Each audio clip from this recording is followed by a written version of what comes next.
হাদিসে আছে আল আইনু হাক্কুন, এটা রাসূল সাল্লাল্লাহু আলাইহি সাল্লাম বলছেন। অর্থাৎ এই যে মানুষের নজর পড়ে, হিংসের মাধ্যমে মানুষের নজর পড়ে, এটি সত্য, এটি বাস্তব, এটি চিরবাস্তব। এবং এই নজর থেকে মানুষের যে ক্ষতি হয় এটাও সম্পূর্ণ বাস্তব, এটা সত্যি। আসসালামু আলাইকুম ওয়া রাহমাতুল্লাহ। আমি আপনাদের সামনে আসছি নতুন আরেকটি ভিডিও নিয়ে। এটি হচ্ছে আজকে যেটা আলোচনা করব, এই বিষয়টি মূলত হচ্ছে আপনারা হিংসা থেকে কিভাবে বাঁচবেন। আসলে সমাজে এক ধরনের মানুষ আছে যারা একে অন্যের প্রতি প্রচুর পরিমাণ হিংসাত্মবোধক আলোচনা করে থাকে।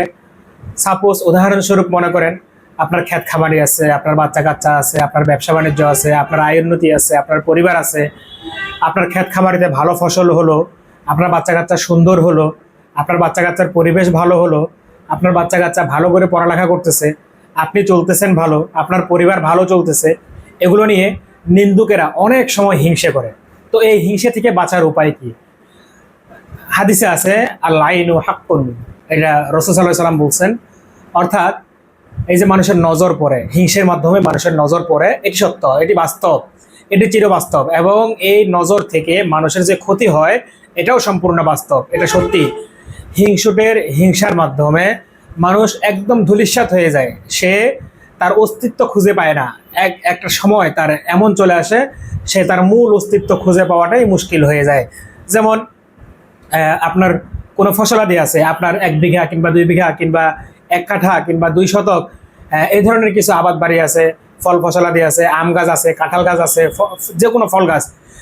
তো ওই সমস্ত ফল গাছে বা যখন ভালো কিছু ফলাফল দেখা দেয়, তো সেই মুহূর্তে যখনই কোনো হিংসুটে, যাদের মধ্যে হিংসা বেশি, তারা যখন নজর দেয়, বদনজর দেয়, কুদৃষ্টি দেয়, তখন সেই ফলগুলো নষ্ট হয়ে যায়।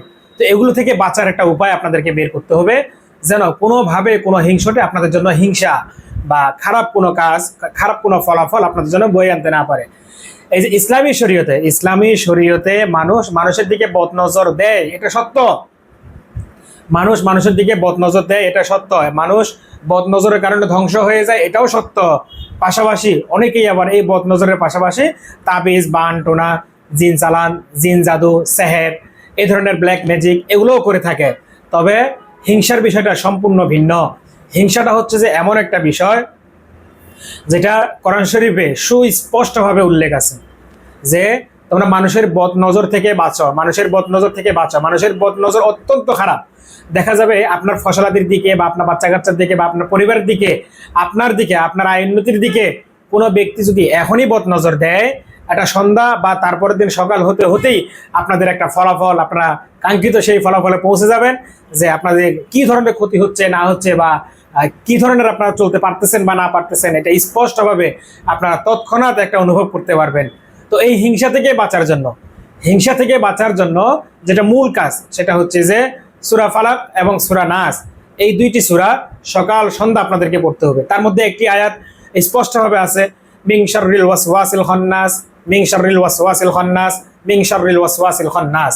হে আল্লাহ, তুমি আমাকে, আমাদের পরিবারকে, আমার সকল কিছুকে, আমাদের সব কিছুকে তুমি মানুষের ওয়াসওয়াসা, মানুষের হিংসা, মানুষের খারাপি, মানুষের বদনজর থেকে তুমি বাঁচাও।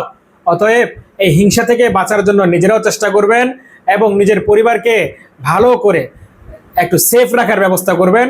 আর এই আমলগুলো অবশ্যই করে যাবেন, সকাল এবং সন্ধ্যা এই আমলটি আপনারা অবশ্যই করবেন ইনশাআল্লাহ।